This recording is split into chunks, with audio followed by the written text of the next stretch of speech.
Let's see what happens here.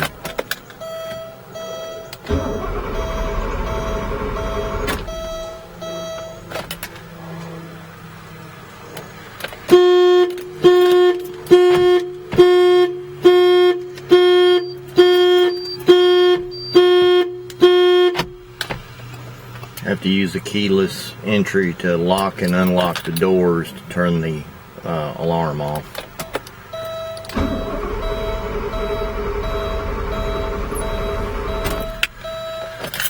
If I turn the key again, it's going to do the same thing, so I cycle the locks.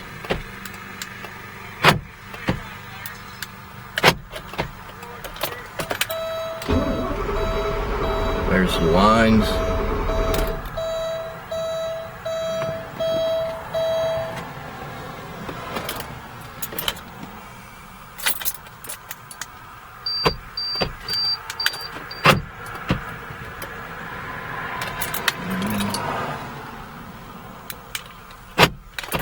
Cycle the locks again. Lines. And the battery's dead.